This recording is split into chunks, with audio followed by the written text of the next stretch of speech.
these misgivings about being on a set and being the director for the first time. And I thought this would dispel some of the, the craziness.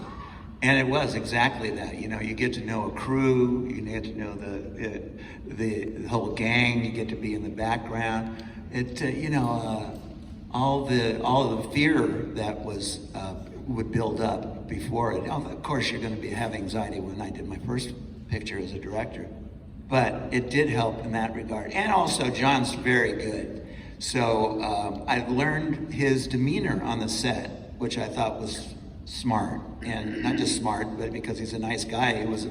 He was good to the crew and respectful to the crew and the actors. That was important because you hear all these monsters, horror stories, that's a good term for it, about prima donna directors and go off and yell at people and stuff like that.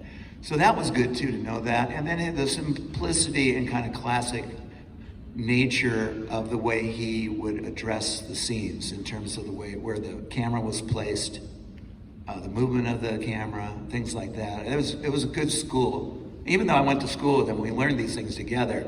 John kind of was, a step ahead. So it was always like a good person to lean on and to find out some stuff.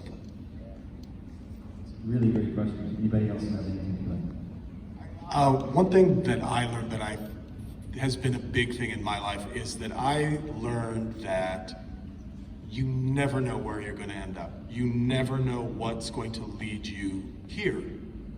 I mean, like we've all said, none of us would have expected that we would be here in this situation with all these people who love this film and who this means so much to. And I just think, you don't know how you touch people. Everything you do, you end up touching people in a way.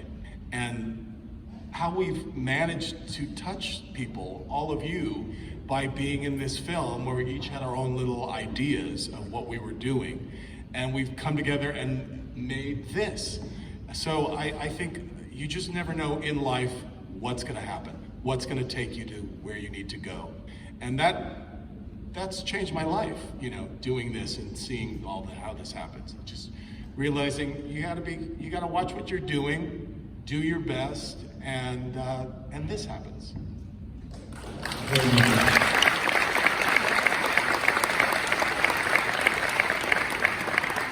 New book, Trust the Journey. You can buy it on Amazon. But that is a great question because sometimes all you have to do is just show up, right? And then the universe kind of takes control. So it's a really fantastic question. Gentleman in the front now. First off, thank all of you guys for being here. Really appreciate that from the bottom of my heart. Do any of you guys have any sort of fond memories or stories about being on set with Donald Pleasence? I know it kind of was an interesting dynamic that he was a little bit older, a little bit further in his career, and a lot of you guys were kind of, still in movies and everything, I'm a little nervous. So what was that like being on set with him? I wasn't.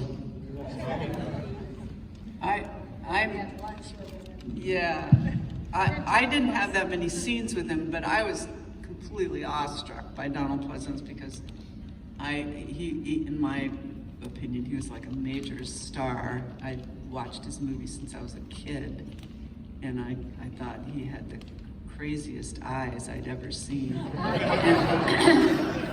So that other question about it, if you could have done something different before Halloween started, I think I would have had it written into my contract that I would have had a scene with Donald Pleasence. Yeah, I did when they added footage for the TV, when they put it on TV, they had to fill a 2-hour slot. So I did that one scene in the hospital where I was staring out the window. I was 12 years old, and that's where I met Donald Pleasence. And he was very nice, very friendly. And we didn't have a big conversation or anything like that. But I was 12 years old, but he was very nice to me. Really great question. Yeah, I just remember having lunch, the three with the girls, and sandwiches, and after picking up the leaves, and he just was very quiet. And I remember saying to John, does he not want to talk to us? And he said, well, he likes to stay in character. So even through lunch, a lot of actors like to not break, their feeling of who they're playing. So maybe you should just, try to avoid him. And so I just remember thinking, oh, well, okay, that's interesting, but gosh, I don't know, he should relax a little and try to talk to us. We're all cute girls. Wait, did you call him to help rake the leaves? Yes, we all picked up the leaves after they threw them around. Team players, everybody. That was the sheep. I thought it was either me or Marlon Brando. I can't remember what I thought. No, I don't remember exactly. I've seen, it's funny, I've seen it since, obviously. Every once in a while I go, well, let's see. But, I just remember every time I jumped out of the shadows, so nothing was ever scary for me. And I always felt like it was, who made those scares wasn't Nick Castle. It was really the characterization of that Tommy and everyone came up with, and John, knowing when to pop out of the shadows at the right time. So it's hard to, separate that from my performance. Does anyone recall anything funny or strange happening on the set while you guys were filming? We've all heard the stories about how the leaves were reused, and Tommy had a big task to make it look like fall when it was clearly springtime in Pasadena. But does anyone remember any interesting stories about the day they were on set? I just remember John telling us to be a little less realistic with our Linda and Bob scene in the bedroom. That's funny.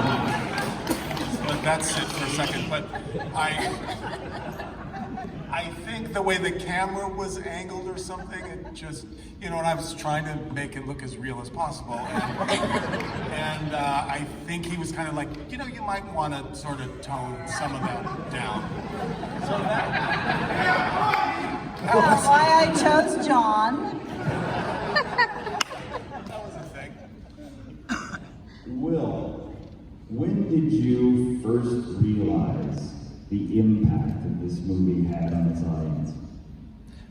I don't know. I think, it helped the name of the movie, Halloween. So once it was released out of the theaters and on cable.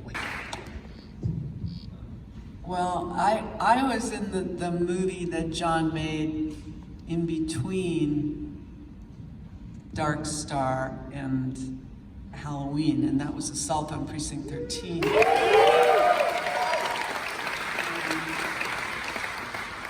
And so John, in his in the way that John is so incredibly sort of efficient, let's not waste anybody's time, giving you the part immediately. He gave me the part immediately. It's like, okay, on to the next thing I have to check off my list. And I was really thrilled with that. I thought that was great. And the only thing that I regret about the whole thing is that I died in Assault on Precinct 13, and I guess John was impressed with that. So I also died in this movie in Halloween. Well, I was not given the part instantly. I was a young actor also, and went back for audition after audition, and luckily PJ finally came in, and that's why I'm here. So thank you, and my girlfriend PJ, who's the best. You all know that she's the best.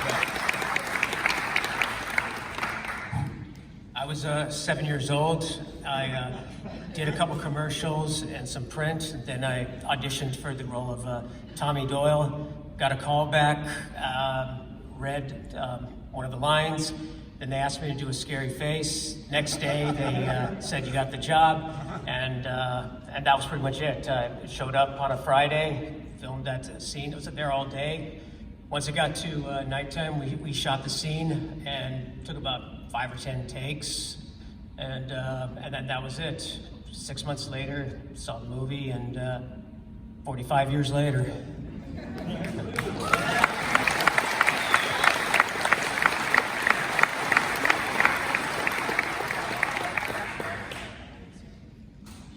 Hi there. It's nice to see everybody here.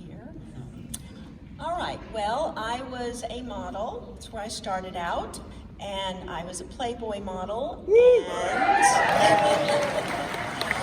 I was with the Playboy agency, which is how John Carpenter reached out to me. So I came out and I interviewed in one of the houses. I wish I could remember which one. But it was one of the houses that they were filming Halloween in at the same time. And they had me scream and read some lines, and a couple days later, they said I had been cast as Judith Myers, and I am very happy that that happened. Well, as a young actress, of course, we go up for auditions, and I had already been in Carrie, and I think, plug it up. And John obviously had seen it, and so he asked me to come in and audition. And usually you read with a casting person, but I read with John. And afterwards, when I finished the scene that I read with him, he said, do you want to do this part? And I went, absolutely. I should have said totally. But I did say, why did you pick me? And he said, because you're the only one that read the word totally right. And I said, well, how else would you say it? And he said, well, that's why you got the part.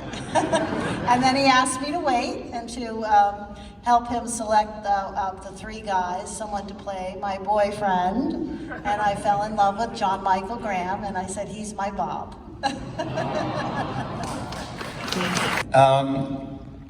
I was a classmate of John Carpenter's in 1967, 68. That makes me 812? What is it? At the University of Southern California Film School, so we were film department mates, made movies together.